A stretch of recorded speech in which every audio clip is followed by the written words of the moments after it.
বলা না বলার জগতে আপনাকে স্বাগত জানাই। কলকাতার থিম পুজোর আঙিনায় শিল্পী পূর্ণেন্দু দে একটি বিশিষ্ট নাম। বাবা প্রখ্যাত ভাস্কর হরিহর দে দুর্গাপুজোয় অভিনব মণ্ডপ ভাবনার জন্য পেয়েছেন এশিয়ান পেন্টস শারদ সম্মান সহ একাধিক সরকারি ও বেসরকারি পুরস্কার। প্রায় 25 বছরের শিল্পী জীবনে চিত্রকলা ও ভাস্কর্যের জন্য প্রশংসিত হয়েছেন দেশে ও বিদেশে। তাঁর তৈরি প্রতিমা পৌঁছে গেছে সুদূর আমেরিকা সহ পশ্চিমের অন্যান্য আরও দেশে।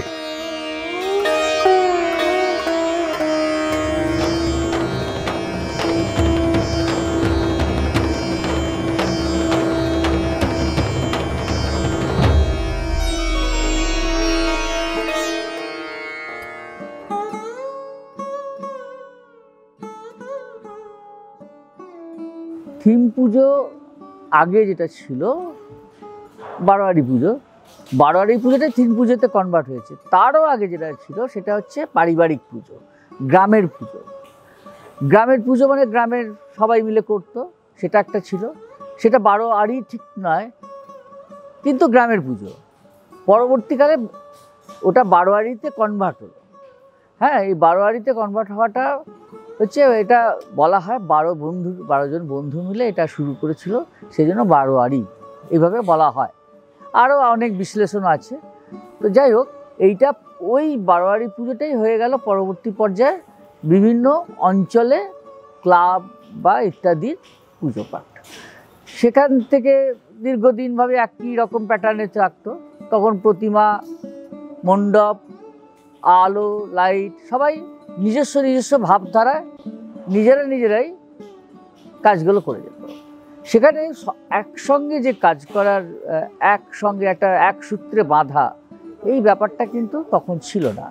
তখন মাইক, সে মাইক বাজাচ্ছে একটা গান, লাইট, ঠাকুরটাকে আলো করতে হবে, একটা লাইট দিয়ে দিল, প্রতিমা যাকে বলা হলো সে প্রতিমা তৈরি করে দিল, মণ্ডপ যাকে বলা, এই যে এক সূত্রে বাঁধা, এইটা মোটামুটি 90 দশকের শেষে 2000-এর প্রথম থেকে এটার আরও ব্যাপকতা বাড়ল থিম পুজোটা।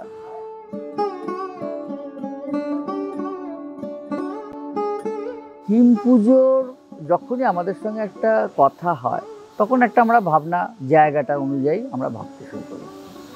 আমি এটা ধরো এবছর আমার 20 বছর এই থিম পুজোতে, এবং আমার জীবনের শুরু হয়েছিল এই শিব মন্দির ক্লাবে, যেখানে আমি বসে আছি। সেই থিম পুজো আমি যখন এখানে আসলাম, এখানে তখন একটা পেছনে একটা গাছ ফাছ আছে, সেটা থেকে একটা কনসেপ্ট ভাবলাম। বাজেটটা একটা ফ্যাক্টার্স থাকে, দুটো ফ্যাক্টার্স কাজ করে থিম পুজোর কাজ শুরু করার আগে। প্রথম হচ্ছে জায়গা, দ্বিতীয় হচ্ছে বাজেট।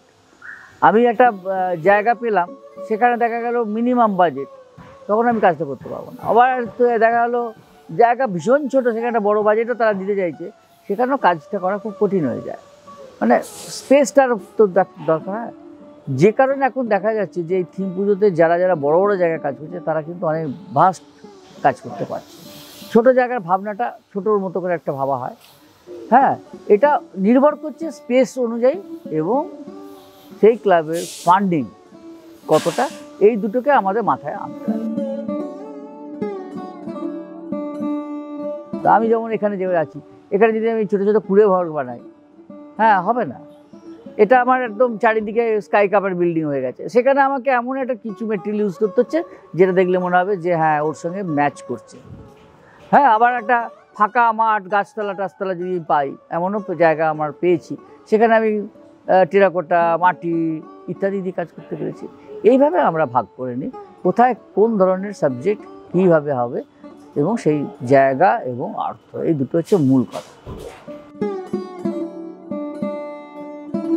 ভাবার প্রসেস যেটা হচ্ছে, সেটা যখন একটা জায়গায় যে আসি, তখন একটা কনসেপ্ট তো মাথায় আনতে হয় যে আমাকে বলা হলো এই বাজেটের পুজোর কাজ করো, তুমি আমার এই জায়গা, তখনই আমাদের ভাবনা শুরু হয় আমি কীভাবে এটাকে রূপদান করব। সেই রূপদান করতে গিয়ে আবার ডেভেলপ শুরু হয়, মিনিমাম একটা দিয়ে শুরু হয়, তারপর আস্তে আস্তে সেটা বিল্ড আপ হতে থাকে মাইন্ডে। মাইন্ডে বিল্ড আপ হয়, বিল্ড আপ হতে হতে ড্রয়িং করা হয়, ড্রয়িং করতে করতে সেটা আবার বিল্ড আপ হয়। এই করতে করতে করতে করতে ফিল্ডে আমরা কাজ শুরু করি।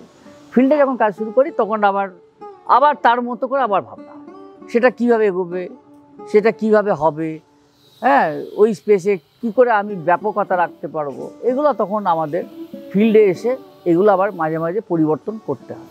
এইভাবে সবাই তাই করে যে অ্যাকচুয়ালি পুরোপুরি ডিটেল ভাবাটা হয় একদম স্পটে এসে, বাকিটা ইমেজটা কি করব সেই ইমপ্রেশনটা থাকে আগে, রূপদানটা করতে করতে আরও ডেভেলপ হয়। আমাদের দেবদেবতার ইয়েটা মনে হয় যদুবেদে পাওয়া যায়, মানে ওইখান থেকে, মানে আমি নিয়ম ভঙ্গ করে প্রতিমা করতে আমার খুব ভালো লাগে না।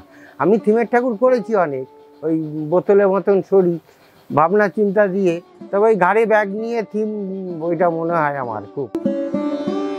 বলা না বলার জগতে এমন নানা কাহিনীর হদিশ থাকছে। অনুগ্রহ করে চ্যানেলটি শেয়ার, লাইক এবং সাবস্ক্রাইব করুন।